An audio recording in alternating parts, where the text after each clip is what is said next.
वैसे ही संत के सानिध्य में जब जाते हैं, अपन संभालते हैं, सहन करते हैं, तो मानो भगवान अपने को भगवान बनाने की तैयारी कर रहे हैं। कभी भी जाओ तो कष्ट किनके जीवन में। लाटू जी कहते एक घटना कुछ वर्ष पूर्व ठाकुर जी की ऐसी अवस्था हुई थी कि धातु की कोई भी वस्तु हो तो उसको वो स्पर्श नहीं कर पाते थे। उन दिनों ठाकुर के शौच जाने पर लाटू प्राय ही उनका गढ़वा लेकर जाते थे। जिस दिन वह दक्षिणेश्वर के अनुपस्थित रहते ना, उस दिन किसी दूसरे का उत्तरदायित्व रहता। एक रात ठाकुर बिना किसी को कुछ बताए बाहर गए थे। उसी समय लाटू या हरीश, दो गुरु भाई रहते थे, वहां पर उपस्थित नहीं थे। लाटू महाराज ने इस प्रसंग को विषय में परावर्ती काल में कहा था, जानते हो उस दिन मेरा मन जप करने में नहीं लगा, मेरा जप छूट गया और ठाकुर के कमरे में लौट आया तो उन्हें कमरे में न देखकर मन में बड़ी ही खेद हुआ। मैंने कहा आप कहाँ हैं? मैं समझा कि सोच गए हैं। मैं गाड़ू लेकर वहां जहां पहुंचा और लौटने के बाद उन्होंने मुझे क्या कहा जानते हो? अरे जिसकी सेवा करेगा उसे कब किस चीज की जरूरत होगी इसका ध्यान रखना, तभी तो सेवा का फल पाएगा। और हरीश को उस दिन उन्होंने क्या कहा था मालूम है? अरे तो जिसका ध्यान कर रहा है उसे एक गाड़ू जल भी नहीं मिलता तो उसे ध्यान से क्या फल होगा रे। कितनी सुंदर बात कही। क्योंकि जब कभी भी मन जप में नहीं लग रहा तो समझ लेना अपनी जरूरत है गुरु जी को। मन बेचैन हो रहा है तो समझ लेना अपनी कुछ ना कुछ गुरु को सेवा चाहिए। क्योंकि गुरु की सेवा छोड़कर भी ठाकुर जी कह रहे हैं अपने दो शिष्यों को कि मेरे को लोटी की जरूरत है, फिर भी तू नहीं दे रहा, उनको ध्यान नहीं दे रहा, तो तू ध्यान करके क्या मिलेगा, क्या पाएगा? कुछ भी नहीं। मेरे को लोट की जरूरत है। गाड़ू मतलब लोटा, तांबे का या लोहे का बर्तन, उसको गाड़ू बोलते हैं। तो मेरे को बर्तन की जरूरत है, तो जप करके इस पर ध्यान नहीं दे रहा तो जप करने से क्या फायदा। एक अन्य दिन की एक घटना आधार बनकर ठाकुर ने लाटू को सेवा का यथार्थ स्वरूप समझा दिया। सेवा का अर्थ सिर्फ दैहिक शुश्रूषा यानी परिचर्चा नहीं, यह बात ठाकुर ने उन्हें अद्भुत ढंग से सिखाई थी। उन्हें कहा था, देख यदि कोई भिक्षा करके भी उन्हें अच्छी चीज उपहार में दे तो उसकी सेवा उत्तम जानना।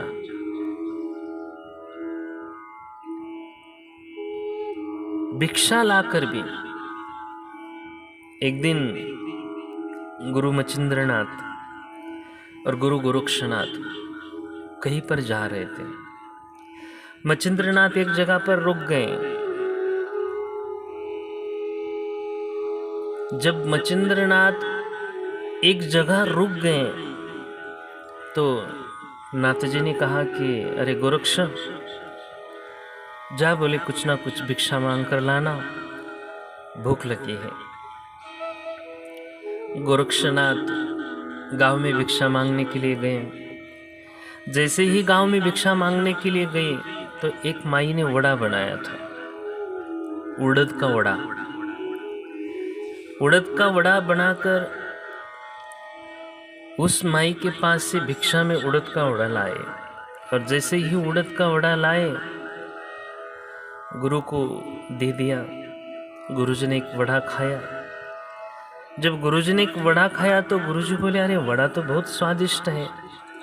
बोले जा और उस माई से और एक लेकर आना। गोरक्षनाथ फिर वापस गए। अलख निरंजन, अलख की नाद जगाया। माई फिर से देखे, अरे सन्यासी बाबा फिर से आ गए। बाबा जी क्या दे दो? बोले माई कुछ भी नहीं, मेरे गुरु को वड़ा बहुत पसंद आ गया, फिर से एक वड़ा दे देना।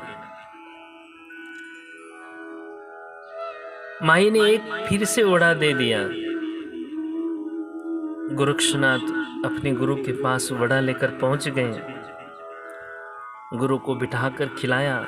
गुरुजी अति प्रसन्न हो गए। अरे गोरक्ष, इसकी स्वाद तो अद्भुत ही है। बोले मुझे और एक चाहिए रे।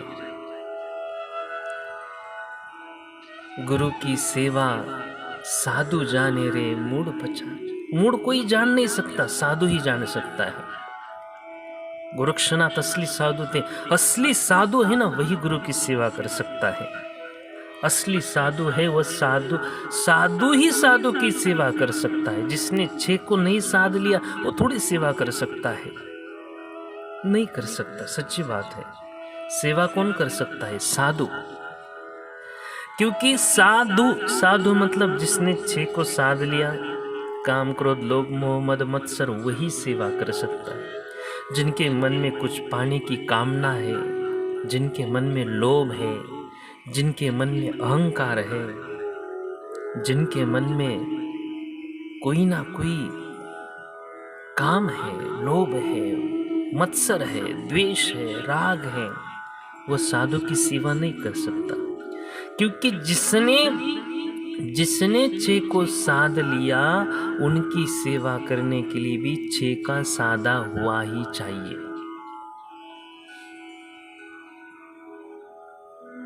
गुरु ने बोल दिया, अरे मेरे को वड़ा तो बहुत पसंद आया। फिर से गुरु गोरक्षनाथ गांव में गए। फिर से माई के घर जाकर अलख जगाई। अलख निरंजन, ओए माई फिर से वापस आ गई। माई तो गृहस्थी थी, पता नहीं था साधु की सेवा करने जाने। माई भड़क उठी। माई बोलती है, अरे साधु हो क्या स्वादु हो? बोले साधु हो या स्वादु हो? बोले जिनको स्वाद में लालच है वह स्वादु, और भगवान का असली भक्त है वह साधु। तो बोले मेरे को तो साधु नहीं लग रहा, बोले स्वादु लग रहा है। बोले माई कुछ भी मांग, लेकिन मेरे गुरु को तेरे हाथ का ये वड़ा है ना बहुत पसंद आ गया। बोले और एक वड़ा दे देना। बोले माई बोलते देगा? बोले हाँ माई तू मांग। बोले जो मांगना है मांग ले, मैं दे दूंगा। बोले खुद। बोले ठीक है, तेरी एक आंख निकाल कर दे देना। सेवा वही कर सकता है जो सतगुरु की चरण जान सकता है। सेवा वही कर सकता है जो सतगुरु को तन मन धन देने की तैयारी है। गुरु गोरक्षनाथ ने बिल्कुल भी कोई विचार न करते हुए हाथ से एक आंख बाहर निकाल दी। जब माई ने देख लिया तो माई तो घबरा गई। अरे मैंने क्या बोल दिया और क्या कर दिया? बोले ये तो बोले असली गुरु भक्त है। बोले असली गुरु की सेवा करने वाला साधक है। उन्होंने माई ने 2-4 वड़े दे दे, आंख को छुपा के हुए फिर अपने गुरु के पास आ गए। लेकिन गुरु को दिखाया नहीं कि मैंने आंख दे दिए, नहीं आंख छुपाई। जब गुरु देखते तो फिर नहीं खाते, तो गुरु ने खाने चाहिए। सेवा करने की क्या हिम्मत और सेवा करने का क्या भाव। गुरु के सामने जैसे ही वड़ा रख दिया तो गुरु खाने लगे। खाते खाते गुरु तो सब अंतर्यामी है, जानते हैं। फिर भी देखा, अरे गोरक्ष क्या हुआ? बोले बोले कुछ नहीं गुरुजी, थोड़ी सी आंख में कोई कचरा गया। ना ना, बोले दिखा मेरे को। दिखाई तो बोले आंख पूरी निकल गई थी। गुरु ने कह दिया कि गुरु की सेवा के लिए तो इतना किया, बड़े बड़े राजे, बड़े बड़े विद्वान, बड़े बड़े महात्मा तेरा दास्यत्व स्वीकार करेंगे। तो गुरु गोरक्षनाथ, जितने गुरु गोरक्षनाथ ने बीज मंत्र की स्थापना की, रचना की, आज तक कोई किया नहीं। गुरु गोरक्षनाथ का एक मंत्र है और सबसे बड़े अनेक बीज मंत्र मिलकर उन्होंने गुरु गोरक्षनाथ ने स्थापना की। यह क्या हुआ? गुरु कृपा ही शिष्यस्य परम मंगलम। उसी क्षण उन्होंने संजीवनी जल ले लिया, संजीवनी जल अभिमंत्रित कर दिया गुरु ने, और गोरक्ष के आग पर मार दिए। जैसे ही आग पर संजीवनी मंत्र वह अभिमंत्रित पानी गिर गया, वैसे ही जैसे पहले आग थी उससे भी तेजस्वी आग गुरु गोरक्षनाथ को पहले जैसी आग लग गई और आशीर्वाद दे दिया। बोले जा, तेरे अनेक बीज मंत्रों से संसार के अनेक बीज मंत्र काम आएंगे। गुरु गोरक्षनाथ ने अनेक बीज मंत्रों की स्थापना की। कभी भी खुद के जीवन में, घर के जीवन में, गृहस्थी के जीवन में कष्ट आ गया हो तो ये गुरु गोरक्षनाथ का मंत्र है। इस मंत्र में रा रा 8 बार जप करना है और पहला ओंकार का जप करना है। जैसे ओम रा रा रा रा रा रा रा मम कष्टस्य स्वाहा। खुद के जीवन में कभी कष्ट आए ना तो मम कष्टस्य स्वाहा ये मंत्र बोले। किसी ने कोई काली जादू की हो, जादू टोना किया हुआ, तो टम टम टम टम की एक माला जप करें। तो जिसने भी जादू टोना किया हो ना, तो माला जैसे ही जप करते हैं, एक मंत्र जप किया तो एक पिस्तौल से जैसी गोली निकलती है, उतनी ही जोर से जैसी गोली शरीर पर लग जाती है, वैसे ही यहाँ पर एक जप किया तो एक बार ही जप किया तो उस जप का प्रभाव इतना होगा और उसके जीवन में कष्ट होगा। तो ये गुरु गोरक्षनाथ के मंत्र बीज मंत्र है। टम टम जप करे। काली जादू घर पे किसी ने किया हो, बुरी नजर लगी हो, तो टम टम का एक माला जप करे। पूरे घर में ही कष्ट है तो ओम रा रा मम ग्रह कष्टस्य स्वाहा ये जप करें। किसी का जीवन में है, कष्ट है, तो उनके नाम से सी आगे लगे। जैसे गुरुदेवस्य, उनका नाम लेकर उनके जीवन में कुछ भी तकलीफ हो, बाधा हो, कष्ट हो, तो उनके जीवन के आगे, नाम के आगे से लगाए। मतलब जैसे गुरुदेवस्य, कोई भी नाम हो तो उनके नाम से लगाए। तो से लगाकर जप करें तो फिर जैसे जैसे जप करते हैं वैसे वैसे उनका कष्ट दूर होता है। गुरु गोरक्षनाथ के मंत्र है। तो जप करना और इसका फायदा लेना। जैसे गुरु गोरक्षनाथ की बात आज कथा में आ गई तो उनका मंत्र भी सामने आ गया। यही संत का सबसे बड़ा जीवन चरित्र है। अपने भागवत में सेवा करने वाले पूर्णमताई, उनका इतना सुंदर अनुभव है कि बोईसर में भागवत थी और भागवत के व्यासपीठ के ऊपर फल रखे थे। ऐसे भागवत खत्म हो गई तो फल भी थोड़े बहुत बचे थे, बांट के बचे थे। तो बचे हुए फल सबको बांट दिए। जो भी सेवा करते थे उनको दे दिया कि बोले चाहो आप घर पे लेके जाओ। कोई किसी को, कोई घर पे प्रसाद लेकर आ गए। तो जैसे ही घर पर जितने भी फल उनके घर पर लेके गए, सभी के फल पर ऐसी ओंकार की प्रतिमा प्रकट हो गई। एक अनार था और गलती से अनार उनके हाथों से नीचे गिर गया तो टूट गया। जैसे ही टूट गया तो उस अनार से रस बाहर आया, फर्शी पर, नीचे जमीन पर। जैसे ही रस बाहर आया तो उसमें से ओंकार की प्रतिमा प्रकट हो गई। मानो कितने शब्द का प्रभाव, कथा का प्रभाव कितना पड़ता है। बोईसर की भागवत आखिरी दिन की भागवत थी। एक कीटक आया सामने, उसकी शायद फोटो भी है। एक कीटक आ गया और भागवत के नजीक ही बैठ गया। जैसे ही कथा की शुरुआत हुई, मंगलाचरण हुआ, प्रार्थना हुई, और वैसे ही कथा चलने लगी। और जैसे ही कथा चलने लगी तो वही कीटक वहीं पर बैठ गए, वहीं पर। और जब आखिरी कथा का आखिरी, जब आरती की शुरुआत हो गई ना, तभी वहीं से उठ गया। तो मतलब एक प्राणी भी जो बोल नहीं सकता, जो कर्म नहीं कर सकता, जो ध्यान नाम चिंतन नहीं कर सकता, वो भी कथा में आकर तर जाते हैं। वो पूर्णिमा ताई का सुंदर अनुभव है, वो बताएंगे आपको, आप सुनना जरूर।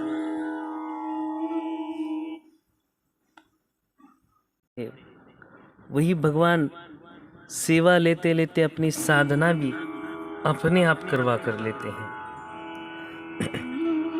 एक दिन ऐसे ही लाटू राम जी सुना कि ठाकुर अपने कमरे में चैतन्य महाप्रभु का चित्र रखते थे। अगले दिन लाटू ने कलकत्ता जाकर राम बाबू के पास महाप्रभु का एक चित्र लाकर ठाकुर के कमरे में रख दिया। चित्र देखकर, मतलब वो श्री चित्र देखकर, फोटो देखकर आनंद की उनकी सीमा न रह गई। कैसे संत का जीवन है।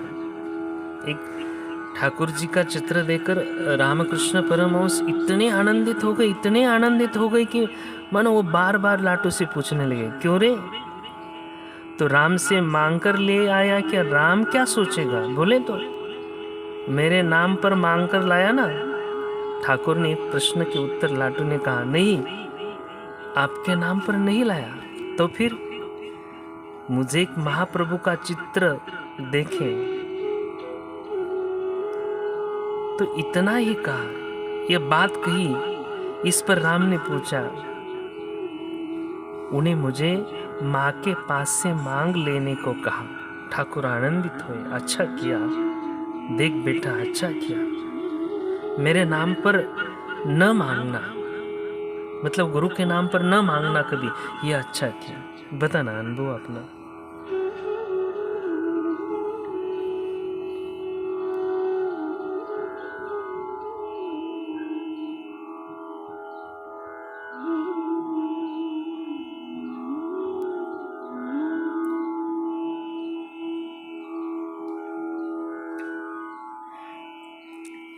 रोज दूसरी घटना के ठाकुर ने लाटू को कलकत्ते शरत महाराज को भेज दिया। तो वहां शरत महाराज की माताजी ने उन्हें भोजन कराया। मतलब शरत महाराज की माताजी थी, तो लाटू जी जब गए तो उनको भोजन किए बिना वापस नहीं भेजा। जब वापस नहीं भेजा तो इस कारण लाटू को दक्षिणेश्वर लौटते लौटते अपराह्न, मतलब मध्याह्न का भी समय हो गया। इतना विलंब होने के कारण ठाकुर जी ने लाटू से पूछा, दोपहर में खाया तो है ना, या तो सारा दिन भूखा ही रह गया? लाटू महाराज ने कह दिया कि आज शरद की माँ ने भोजन कराया, उसका क्या वर्णन करो, इसीलिए तो इतनी देरी हुई। शरद की माँ कितना सुंदर खाना पकाती है। आज उन्होंने कितनी अच्छी चचड़ी, मतलब बंगाल का एक स्वादिष्ट भोजन को एक चचड़ी बोलते हैं। मतलब जैसे आपने कोई स्वाद भजिया बोले तो वह बंगाल में चचड़ी बोलते हैं। चचड़ी बनाई थी बोले महाराज जी, जीवन में मैंने ऐसी कभी चचड़ी खाई ही नहीं बोले आज तक। ठाकुर ने बोला, अच्छा, अरे अकेले ही वो चचड़ी खाया तो बोले, या मेरे के लिए लाया नहीं? बोले। लज्जा से लाटू सिर झुक गया और उसे लज्जित देकर ठाकुर पुनः कहने लगे, देख, कल शरद की माँ से यहाँ शरद की माँ के पास जाना और उनको बोलना कि ठाकुर ने चचड़ी मंगाई है बोले, ये कहना और ये मनाना। सेवक का सेवा धर्म गुरु मर्म सिखाने का ठाकुर का यह अपूर्व कौशल्य था। अपूर्व, इतना अपूर्व कौशल्य था कि वो संभालते संभालते, दिखाते दिखाते अपने सेवक को इतनी ऊंची बात कहते कहते, सेवा आत्मोत्त होनी चाहिए। स्वयं को चीज अच्छी लगती है वही सेवा अर्पित करे, उन्हें संतुष्ट करना चाहिए। इसी बात को समझाने के लिए उन्होंने अगले दिन लाटो को पुनः शरद के माँ के घर पर भेज दिया और बोला कि दूसरे दिन लाटो सचमुच वही 6 मील पैदल चलकर कलकत्ता गए और शरद महाराज की माताजी को चचड़ी मांग लिया। जैसे ही चचड़ी मांग लिया तो गुणग्राही ठाकुर उसी खाकर आनंद व्यक्त करते बोले, अरे तूने जो कहा था कि ठीक वैसे ही है बोले, इतनी अच्छी चचड़ी बोले इसके पहले कभी नहीं खाई थी बोले। शरद की माँ का मन अच्छा है, नहीं तो फिर इतना स्वादिष्ट खाना कैसे बनता। क्योंकि वो बोले शरद महाराज जी की माँ है ना, तो खाना बनाते समय नाम चिंतन करती है, भगवान का ध्यान करती है, इसलिए भगवान का स्वाद वो बोले चचड़ी में आया है। और भगवान का स्वाद चचड़ी में आया है, इसीलिए भी ये चचड़ी खाकर मुझे भी आनंद हो गया बोले। वैसे तो परमहंस को कोई आनंद की जरूरत नहीं, कोई भोजन करे तब आनंद आ जाएगा, ये आनंद की जरूरत नहीं। फिर भी बोलते हैं कि देख बोले चचड़ी खाकर मैं तो आज खुश हो गया बोले, बहुत खुश हो गया बोले। ज्ञानी का जीवन एक अलग रहता है, सामने देखे तो उनका व्यवहार देखकर लगता है कि अरे ये कैसे महाराज जी है बोले। एक बार एक महात्मा की घटना मुझे याद आती है, तो उसके पहले अनुभव सुनते हैं। हाँ जी सुना ना बोले।